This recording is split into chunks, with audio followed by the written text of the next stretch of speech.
Hello, नमस्कार, शुभ सकाळ मंडळी. कसे आहात? मजेत ना? मी पण मस्त आहे. घेऊन आली आहे तुमच्यासाठी ठरलं तर मगचा 17 मार्चचा एपिसोड. काल यांची घरोघरी मातीच्या चुली आणि ठरलं तर मगच्या महायुतीचा शेवटचा एपिसोड होता. आणि त्यात असं झालं होतं की प्रियाला कळलं होतं की मधुभाऊ कुठे आहेत आणि ती भांगेच्या नशेत तिने सायलीला पण ते सांगितलं होतं. त्यामुळे सायली आणि अर्जुन मधुभाऊंना वाचवण्यासाठी रणदिवेंकडे गेले होते. आता ते मधुभाऊंना घरी घेऊन आली आहेत. आता पाहूया पुढे. सगळ्यांचे रंग खेळून झालेत. आता सगळे सुभेदार कुटुंबीय आणि प्रतिमा आत्या हॉलमध्ये बसलेत आणि ती वाट बघताय की अर्जुन सायली न सांगता गेले कुठे. प्रतापराव म्हणतात, एवढे पाहुणे आले होते धुळवडीसाठी आणि हा अर्जुन आणि त्याची बायको गायब. ते दोघं अचानक कुठे निघून गेलं काही कळलंच नाही. विमलताई पण म्हणतात, हो माझ्या लक्षात आलं ना तेव्हा मी त्यांना मागच्या बागेत पाहिलं, गेटजवळ पण पाहिलं, पण ते दोघं कुठेच नाही आहेत. आणि मग कल्पनाताई पण म्हणतात, ती मुलगी म्हणाली असेल चला आपण कुठेतरी बाहेर फिरून येऊया, आणि हा गेला लगेच तिच्या मागे मागे. आता प्रतिमा त्या कल्पनाताईंना टोकतात आणि म्हणतात की अगं तुझ्या रागाच्या भरात तू अर्जुनवर सुद्धा आरोप करतेस. ते दोघं असे अचानक निघून गेले या मागे काहीतरी कारण असेल ना, नाहीतर ते असे अचानक निघून नसते गेले. तर आता प्रतिमा आत्यांना पूर्ण आजी विचारतात, तुझी लाडकी सायली तुला तरी सांगून गेली का? प्रतिमा आत्या म्हणतात नाही. मग पूर्ण आजी म्हणतात की अगं तू खूप भोळी आहेस प्रतिमा, म्हणून तुला असं वाटतं. आता अश्विन विचारतो, प्रतिमा आत्या तन्वी घरी पोचली का? जगाचं इकडे तिकडे होऊ देत, याला मात्र त्या तन्वीचीच काळजी. त्यावर प्रतिमा आत्या म्हणतात की हो, नागराज भाऊजींचा सुमनला फोन आला होता की त्यांना काहीतरी काम आठवलं म्हणून ते आणि तन्वी पुढे निघून गेले आणि म्हणून तर सुमन घाईघाईने नंतर मागून गेली. आता यांच्या हे लक्षात नाही आलं, काम तर नागराज भाऊजींना आलं ना, मग तन्वीचं काय काम होतं त्यांच्यासोबत जाण्याचं? बरं असो. कल्पनाताईंना तर लगेच पॉईंट मिळतो आणि ते म्हणतात, हे असं फोन करून कळवायचं असतं ना. आणि बोलता बोलता त्या बोलून जातात की गेल्या आठवड्यात पण रात्रभर तो बाहेर होता. आता पूर्ण आजींना यातलं काही माहितीच नव्हतं ना, त्यामुळे त्यांना धक्का बसतो. मग ते म्हणतात, तो अर्जुन रात्रभर घराबाहेर होता? मला तर यातलं काहीच माहीत नाही. तर कल्पनाताई सांगतात की तुम्ही माई मावशीकडे गेला होतात ना, म्हणून तुम्हाला काही सांगितलं नाही, नाहीतर उगीच तुम्हाला काळजी वाटली असती. आता पूर्णाई प्रतापरावांना अर्जुनला फोन करायला सांगतात. प्रतापराव म्हणतात, सांगून काय उपयोग आहे का? ऐकणार आहे का तो? तेव्हा पूर्णाजी म्हणतात, ती मुलगी कशीही वागली ना तरी अर्जुन आपलं रक्त आहे, ऐकेल तो, लाव बरं तू फोन. आणि तेवढ्यात सायली अर्जुन तिकडे हजर होतात. अश्विन पण त्यांना बघून म्हणतो, घ्या आले एकदाचे. अश्विन सध्या जास्तच बोलतोय नाही का? आता हे दोघं आल्यानंतर सगळे त्यांच्याकडे एकदम रागात बघत असतात. अर्जुन आणि सायली तर जरा खाली मान घालूनच उभी असतात. आणि मग पूर्णाजी म्हणतात, वा, सणासुदीला नाचायचं, गायचं, मिरवायचं आणि मग अचानक गायब व्हायचं, चांगलं चाललंय तुमचं. मग प्रतापराव म्हणतात, आणि ह्यावेळी रात्रभर बाहेर राहिला नाहीस ना घराच्या, त्यामुळे आमच्यावर उपकारच झालेत तुझे. प्रतिमा आत्या पण काळजीपोटी विचारत असतात, सायली अगं असं कुणालाही न सांगता कुठे निघून गेला होतात तुम्ही? इथे सगळे काळजी करत असतील हे नाही का तुझ्या लक्षात आलं बाळा? सायली बिचारी खूप हताश झाली आहे आणि ती म्हणते की लक्षात आलं होतं प्रतिमा आत्या, पण आम्ही मधुभाऊंना आणायला गेलो होतो आणि त्या गडबडीत फोन करायचं राहून गेलं. आता घरात सगळ्यांना हे काहीच समजत नसतं, त्यामुळे ते जरा वेगळेच शंकेत आहेत. तर अर्जुन पुढे सांगतो की ते खूप मोठ्या प्रॉब्लेममध्ये होते, त्यामुळे त्यांना प्रोटेक्ट करणं गरजेचं होतं आणि म्हणून आम्ही त्यांना इथे घेऊन आलो आहे. आता मात्र सगळ्यांना अर्जुनचा फार राग येत असतो. पुढे आपल्याला महिपतचा सीन बघायला मिळतो. काय कमाल ॲक्टर आहे हा महिपत, मस्त ॲक्टिंग केली आहे. तो आता नागराजला म्हणत असतो, नागराज सेठ पक्षी उडाला, एका बिंडोक मुलीनं गावभर बोंबाबोंब केली, हा पक्षी हा पिंजरा, बघा बघा बघा बघा, आणि पक्षी उडाला. त्या बिंडोक पोरीचं नाव काय आहे नागराज शेठ? आता नागराज पण म्हणतो, आता बिंडोक म्हटल्यावर आणखीन कोण असणार? प्रिया मधुकर. आणि चक्क प्रियाला खुर्चीला दोरीने बांधून ठेवलंय, असली हालत झाली आहे या प्रियाची, अगदी मनाला सुख देत आहे हे दृश्य. आ हा हा हा. प्रिया महिपत समोर गयावया करत असते, मी कधी भांग प्यायले आणि मी कोणासमोर काय बोलून बसले मला खरंच आठवत नाही. Anna sir please Anna sir. Mahipat जाम पेटून उठलाय आता. प्रियाच्या चेहऱ्याचे एक्सप्रेशन असे आहेत ना की आता मी मेले असे एक्सप्रेशन. महिपत प्रियाकडे रागात बघत असतो आणि म्हणतो, नागराज शेठ गाणं लावा, आणि असं ढिंचॅक गाणं लावा ना की जेव्हा मी या प्रियाची खोपडी फोडेन ना तेव्हा लोकांना आवाज गेला नाही पाहिजे. आता प्रियाला असं कळलंय आपला मृत्यू आता जवळ आलाय. नागराजला पण थोड्या वेळासाठी असं वाटतंय की खरंच महिपत हिला आता मारणार की काय म्हणून. तो पण आता महिपतला समजवत असतो नागराज की नको महिपत ऐक माझं. नागराजला पुढे आता महिपत म्हणत असतो की आता ढिंचॅक गाणं लावा आणि मराठी लावा, कारण आपली मातृभाषा मराठी आहे. प्रियाला विचारतो, तुझी कुठली? ती पण म्हणते मराठी, आणि याची पण मराठी, याची मराठी, माझी मराठी, लावा मराठी गाणं लावा. आता प्रिया सांगत असते, मला गोळी घालण्या इतकं मी काही नाही केलंय हो, चुकून मी नशेत काहीतरी बोलून गेले, फक्त एवढंच माझ्याकडून चुकून झालंय, मला माफ करा अण्णा सर, मला माफ करा. पण महिपतला एवढा संताप आलाय की तो आता काहीच बोलत नाहीये तिच्याशी आणि फक्त रागात बघतोय.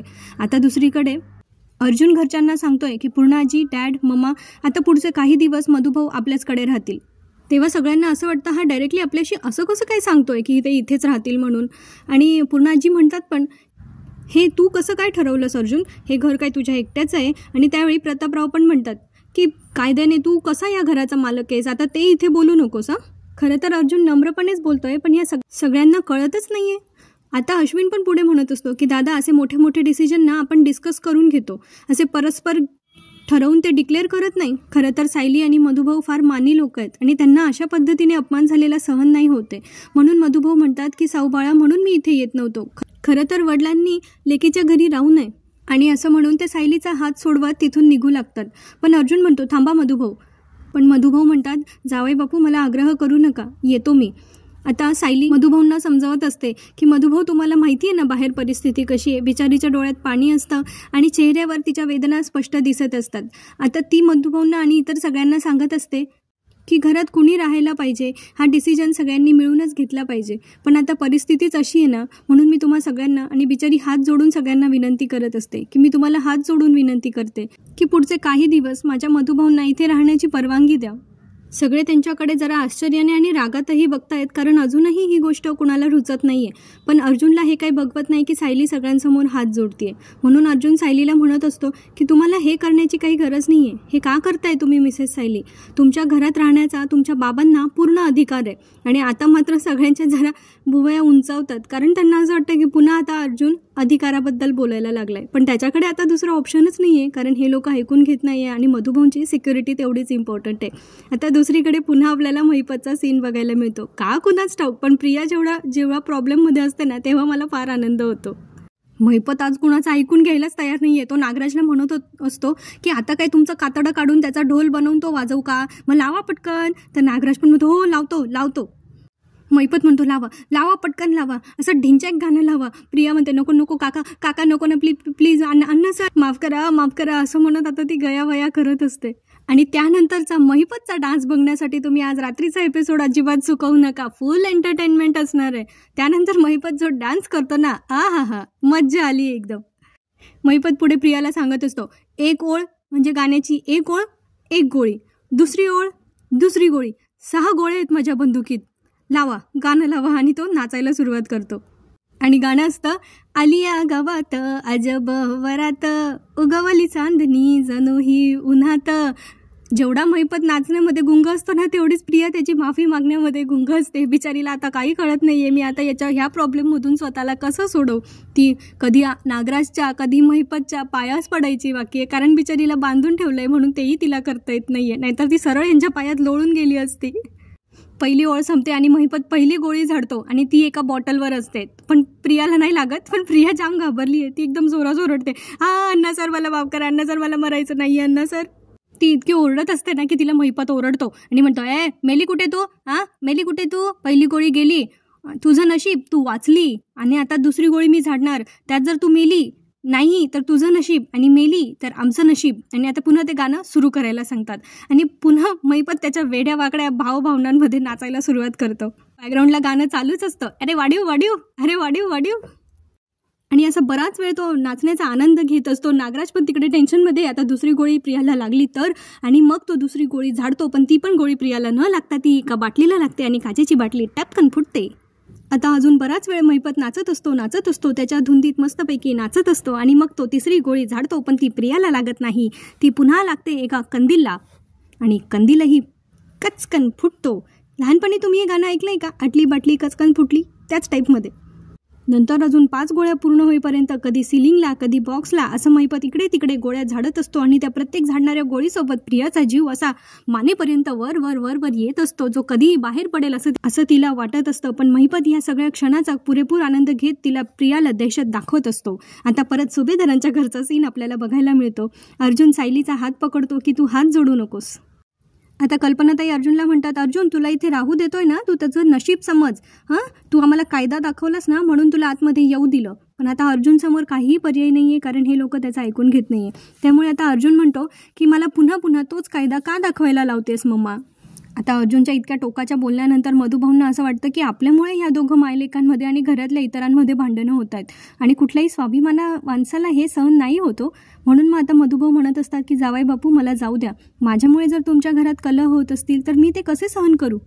बिचाऱ्या सायलीला आता कळत नाही काय वागावं, पण ती आता मधुभाऊंना समजावत असते. अहो मधुभाऊ, तुम्ही बाहेर गेलात तर तुमच्या जीवाला धोका आहे, पण मग पूर्णा आजी म्हणतात की तोच धोका तू घरात घेऊन आली आहेस, असं नाही आहे का वाटत तुला. कसे काय बदलले सुभेदार एवढे काय माहिती, एका गैरसमजामुळे. बाप रे. पुढे अर्जुनला वाटतं हे असं तर नाही ऐकत आहे, तर मग यांना कमीत कमी सांगावं तरी की मधुभाऊंसोबत काय झालंय. तर मधुभाऊ आहे ना पूर्णा आजींना सांगायला जातो की तसं काही नाही आहे पूर्णा आजी, तुम्हाला माहीत नाही आहे मधुभाऊंसोबत. आणि मग पुढे प्रतापराव म्हणतात की ते ऐकण्यात आम्हाला काही इंटरेस्ट नाही आहे अर्जुन.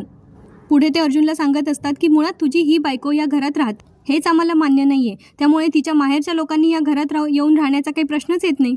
मधुभाऊंना मात्र आता हा अपमान सहन होत नाही आहे, त्यामुळे आता ते हात जोडून सगळ्यांना सांगतात की माफ करा, मला खरं तर इथे यायलाच नको होतं, पण माझ्या लेकीच्या आणि जावयाच्या आंधळ्या माळेमुळे मला इथे यावं लागलं, येतो मी.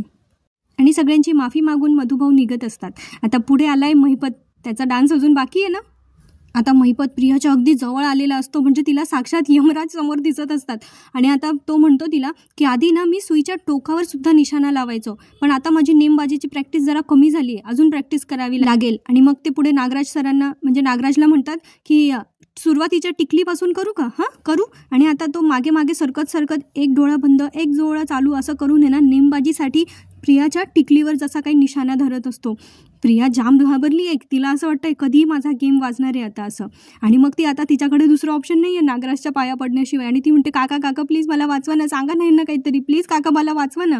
आता नागराज यांना महिपतला समजावून सांगत असतो की ही मान्य आहे मला, ही मुलगी बावळट आहे बिंडोक आहे, पण आपल्या कामाची आहे की नाही. अरे रविराज किल्लेदारची पोरगी आहे ना ती, जर ती मेली तर पोलीस आपल्या मागे लागतील, हे हवं आहे का तुला. पण तो महिपत आहे, अरे माणसं मुंग्यांसारखे मारतो, त्याला काय फरक पडणार आहे. तो म्हणतो मी कोणाच्या बापाला घाबरत नाही नागराज सेठ. असंही ना या पोरीमुळे तो मधुभाऊ बाहेर पडलाय, तिच्यामुळे पळून गेलाय तो, त्यामुळे ना आता हिच्या कवटीतून मेंदू बाहेर काढल्याशिवाय मी काही गप्प बसत नसतो. आणि तसंही तिच्या त्या मेंदूचा काही वापरच नाही करत ती. पण आता महिपत काही ऐकतच नाही आहे, त्यामुळे नागराज समोर पण काही पर्याय नसतो. आणि तो आता प्रियाची अजून जास्त बदनामी करता तिच्याशी बोलत असतो, म्हणजे महिपतशी बोलत असतो की आपण एवढी मोठी रिस्क घ्यावी, एवढी या मुलीची लायकी का, काही व्हॅल्यू आहे का तिला, हिच्यासाठी एवढी मोठी रिस्क घ्यायची, सोडून दे महिपत, तिला सोडून दे. आता पुन्हा महिपत प्रियाच्या जवळ जातो आणि तिला म्हणतो ह्यावेळी वाचली ग तू, ह्यावेळी वाचली, माझ्या हातून मरण्या इतकी तू नशीबवान नाही आहेस. आणि पुन्हा उरलेली एक शेवटची गोळी तो एका बाटलीवर झाडतो आणि ती बाटली पण कान फुटून जाते. आणि मग प्रिया जबरदस्त घाबरलेली असते आणि तिथून मग आता महिपत निघून जातो. प्रिया काही अजून या धक्क्यातून सावरलेली नाही आहे, ती तशीच अजून तिथे बांधलेली आणि तिला सुचतही नाही आहे. पुढे आता आपल्याला पुन्हा सुभेदारांच्या घरचं दृश्य बघायला मिळतं. सायली आता मधुभाऊंना जाऊ देत नाही आहे, ती म्हणते की तुम्हाला शपथ आहे मधुभाऊ माझी, मी तुम्हाला इथून जायला सांगेपर्यंत तुम्ही इथेच राहायचं आहे. आता ती मधुभाऊंना सरळ ऑर्डरच देते. बाकीच्यांना असं वाटत असतं ही कोण आली एवढी मोठी तिचे निर्णय घेणारी. पुढे सायली म्हणते की मला कोणी काहीही बोललं तरी आता मी ऐकून घ्यायला तयार आहे. त्यावर अश्विन म्हणतो वा, म्हणजे आता हिला कोणी काहीही बोललं तरी हिने आता दाखवूनच दिलं आहे की मान्यच करते की हिला काही फरक पडत नाही. खरं तर अश्विनचं हे बोलणं चुकीचं आहे, त्याची मोठी वहिनी आहे ती, पण आता काय करणार. कल्पनाताई पण पुढे म्हणत असतात ही तर निर्लज्ज आहे रे, म्हणून तर परक्या माणसाची जबाबदारी आपल्याला घ्यायला लावते. आता ही गोष्ट प्रतिमा आत्याला अजिबात पटतच नसते. सायली अर्जुन सगळेच धक्क्यात असतात की आपल्या घरची लोकं इतकी कशी बदलली आहेत. पुढे प्रतापराव पण सायलीला म्हणत असतात हे बघ सायली, ते तुझे वडील आहेत, त्यामुळे त्यांचं काय करायचं हे तू ठरव, पण त्यांचा जर काही प्रॉब्लेम असेल तर तो आमच्या घरात आणू नकोस. अर्जुनला ही गोष्ट पटत नाही आहे. तो आता प्रतिमा आत्याकडे बघतो आणि सांगतो की तू तरी समजव यांना. प्रतिमा आत्या त्याला डोळ्याने इशारा करतात. कल्पनाताईंचं तोंड अजून चालूच आहे. त्या म्हणत असतात ह्या पोरीचं ना एक मला कळतच नाही, हिलाही सहन करा, हिच्या माहेरच्यांनाही सहन करा, अजून किती छळ करणार आहेस ग तू आमचा. कल्पनाताई राग हे मान्य, पण तुम्ही इतकं बोलाल बाप रे. पूर्णाजी पण म्हणतात हे बघायला मी माईकडून इकडे आले का, दुसरीकडे कुठे राहिले असते तर डोकं तरी शांत राहिलं असतं माझं. आता अर्जुन आहे ना प्रतिमा आत्याकडे जरा इशारो मी काहीतरी ठरवतात ते दोघं, नजरेनेच. ते पुढे काय ठरवतात ते आपण बघूयात पुढे. अर्जुन आता आहे ना पूर्णाजीला म्हणत असतो मग ठीक आहे फॉर अ चेंज काही दिवसांसाठी तू प्रतिमा आत्याकडे जा, कारण कसं आहे मलाही इथे ह्या घरात तुझ्यासमोर वाद नको आहेत. आता प्रतिमा आत्यालाही कळलं आहे, डोळ्यातूनच त्यांनी इशारा केला आहे की हा अच्छा पुढची आता प्लॅनिंग मी सांभाळते.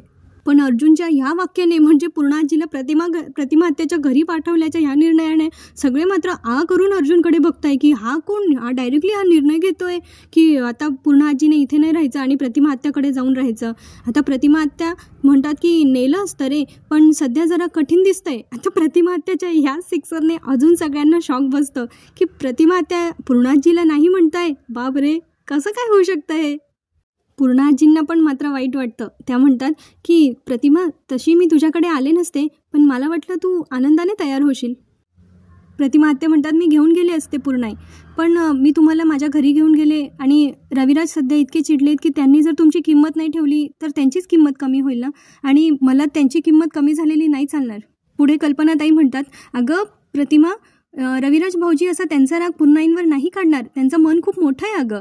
तर मग प्रतिमा आत्या म्हणतात हो, मन मोठं आहे मला मान्य आहे, पण कधी कधी मोठ्या मनाची माणसंही रागाच्या भरात कशी वागतील हे आपल्याला कुठे सांगता येतं. पुढे प्रतिमा आत्या म्हणतात की त्यांना कदाचित असं वाटू शकतं की मी त्यांना एखाद्या परक्या माणसाची जबाबदारी घ्यायला सांगतेय. परकं माणूस म्हटल्यानंतर मात्र सगळेच खूप हर्ट होतात. पूर्णाजी पण आश्चर्याने विचारत असतात परकं माणूस. तेव्हा प्रतिमा आत्या म्हणतात की मी तुम्हाला आईच म्हणते पूर्णाई, पण रविराज असं म्हणू शकतात ना की ती तुझी आई आहे, तिचा काही प्रॉब्लेम झाला असेल तर तू बघ. आता प्रतिमा आत्याने बरोबर सिक्सर मारला इथे, पण अजूनही सुभेदारांना कळत नाही आहे. पूर्णाईंचा काही प्रॉब्लेम असेल तर तू बघ, तो प्रॉब्लेम आपल्या घरापर्यंत आणू नकोस. आपलं घर काही धर्मशाळा नाही आहे, कोणी येतं आहे कोणीही जातं आहे, आणि ही गोष्ट रविराजांना नाही आवडली तर, आणि असं ते म्हणाले तर. पूर्णाजींच्या चेहऱ्यावर हसू आहे, मात्र मनातून त्या फार दुःखी होत आहेत. त्यांना प्रतिमा आत्याचं हे वागणं अजिबात अपेक्षित नव्हतं. पुढे अश्विन पण म्हणतो की रविराज काका असं करणार नाही, आणि प्रतापराव तर म्हणतात की रविराज खूप समजूतदार आहे, तुझ्या माहेरची माणसं ही त्याची सुद्धा जबाबदारी आहे हे त्याला चांगलं कळतं. आणि मग कल्पना पण प्रतिमा आत्याला सांगतात की अगं रविराज खूप संस्कारी आहेत, ते तुझ्या मानलेल्या आईला सुद्धा आपलं मानतात. आणि मग आता अर्जुनला पॉईंट सापडतो आणि तो बोलतो की म्हणजे सुभेदार फॅमिली इतकी संस्कारी नाही आहे का, स्वतःच्या सुनेच्या मानलेल्या वडिलांना ते आपलं मानू शकत नाही. आणि मग इतका वेळ जो काही त्यांचा ड्रामा चालला होता, प्रतिमा आत्या अशा का वागत होत्या, ह्या सगळ्या गोष्टींचा आता त्यांच्या डोक्यात प्रकाश पडतोय. आणि सगळे आता जरा त्यांना चूक कळली आहे, त्यांच्या चेहऱ्यावर पण दिसतंय, त्यांना जरा पश्चातापाची भावना आहे, पण त्यांचा राग इतका आहे ना की तो या सगळ्या गोष्टींना ओव्हरशॅडो करतोय. आता प्रतिमा आत्याला वाटतं यांना एवढा ड्रामा करून नाही समजलं असेल तर म्हणून त्या स्पष्ट शब्दातच बोलतात पूर्णाजींना की माझं बोलणं खटकलं ना पूर्णाई, रविराज इतका कोत्ता विचार कसा करू शकतात असं वाटलं ना, मग आपणही मधुभाऊंच्या बाबतीत तसंच वागतोय असा विचार नाही आला का मनात. अर्जुन पण पुढे आता हे सगळं पुख्त करत असतो की सुभेदार आणि किल्लेदारांमध्ये प्रॉब्लेम आहेच, पण मग पुढे जर समजा सुभेदारांच्या घरी काही प्रॉब्लेम आला ना तर आय एम व्हेरी शुअर की सिनियर सुभेदारांच्याच बाजूने उभं राहणार, कारण त्यालाच चांगली फॅमिली म्हणतात. मग ती चांगली फॅमिली आपण का नाही होऊ शकत. आता इथे भांडण वाद न करता यांनी सामंजस्याने हा प्रश्न सोडवण्याचा प्रयत्न केलाय. आता सगळ्यांना 1% का असे ना त्यांची चूक लक्षात आली आहे, म्हणून सगळे खाली मान घालून ह्या त्यांच्या वागणुकीबद्दल थोडासा विचार करत असतात. पण आता प्रतिमा आत्या पण त्यांना सांगतात की पूर्णाई, प्रताप, कल्पना, मला जे योग्य वाटलं ते मी बोलले, आता निर्णय तुम्हाला घ्यायचा आहे. आणि पुढे ते आता पूर्णाईला सांगत असतात की पूर्णाई, माझ्या घराची दारं तुमच्यासाठी नेहमीच उघडी असतील, आणि या बाबतीत तुमचाही नसेल एवढा विश्वास माझा रविराजांवर आहे की किल्लेदारांच्या घरी ते आपल्या व्यायांचा अपमान कधीच नाही होऊ देणार. मग आता असाच अपमान सुभेदारांच्याही घरी होऊ नये एवढीच मला वाटतं.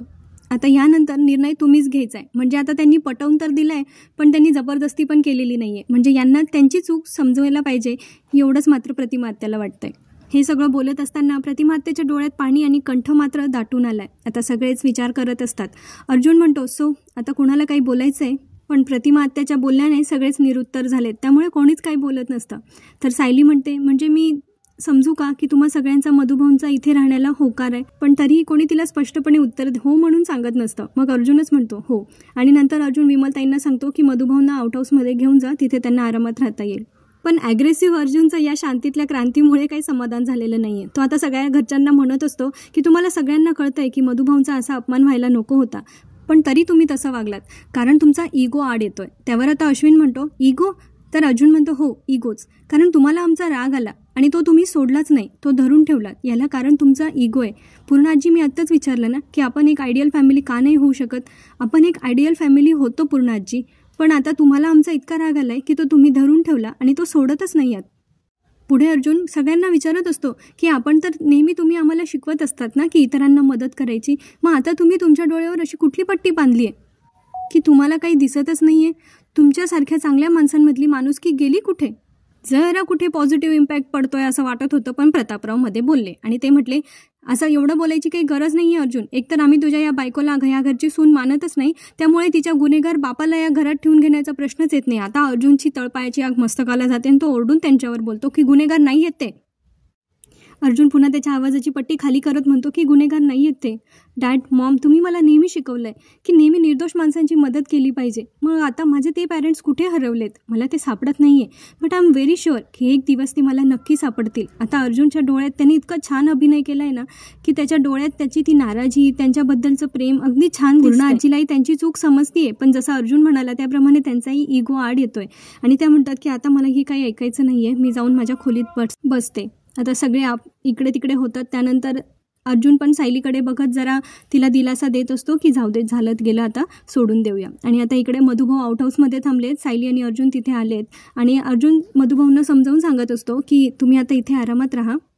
सायली म्हणत असते की मधुभाऊ, मला माहिती आहे तुम्हाला इथे राहायला संकोच वाटत असणार आहे, पण तुम्ही निश्चिंत राहा, हे तुमच्या मुलीचं घर आहे. त्यावर आता मधुभाऊ म्हणतात की दुर्दैवाने तिच्या सासू सासऱ्यांना तसं वाटत नाही ना. सायली म्हणते तुम्ही त्यांच्या बोलण्याचा एवढा विचार नका करू.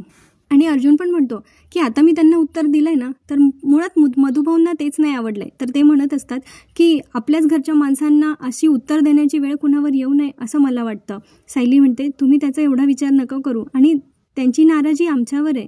तुम्ही आता इथे निश्चिंत राहा, मी तुम्हाला काहीतरी खायला करून आणते आणि यावेळी आता तुम्हाला काय खावंसं वाटत असेल, काय खाण्याची इच्छा झाली असेल हे मला माहिती आहे. आणि असं म्हणून सायली आणि अर्जुन आता मधुभाऊंसाठी काहीतरी खाण्यापिण्यासाठी घ्यायला म्हणून तिथून निघून जातात. मधुभाऊ इथे स्वतःशीच विचार करतायत. त्यांना त्यांच्यामुळे झालेली घरातली ही भांडणं अजिबात सहन होत नाहीये. पण रिलॅक्स मधुभाऊ, तुम्हाला काय माहिती आहे, ते सुभेदार कुटुंबीय आहे, त्यांना भांडणं करायला सध्या चान्सच पाहिजे असतो, त्याच्यामुळे ते छोट्या मोठ्या गोष्टीवरून त्यांच्या घरातले वाद चालूच असतात.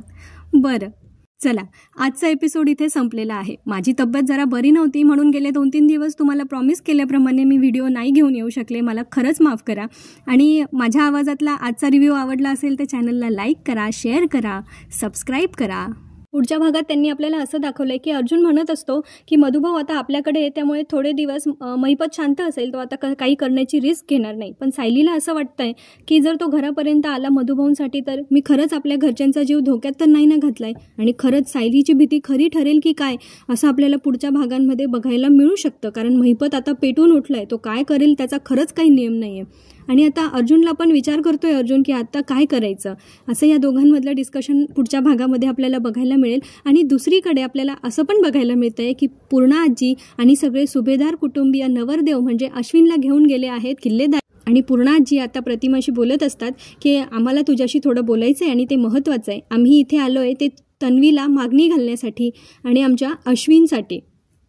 आता यावर प्रतिमा हत्याचा काय निर्णय असेल, रविराज किल्लेदार या गोष्टीला सहजासहजी मान्यता देतील का, हे बघणं आता पुढच्या काही भागांमध्ये इंटरेस्टिंग ठरणार आहे. तोपर्यंत चॅनलला लाईक, शेअर, सबस्क्राईब करून ठेवा आणि हसत राहा, खुश राहा, आपली आणि आपल्या प्रियजनांची काळजी घेत राहा. भेटूया पुढच्या भागात. धन्यवाद.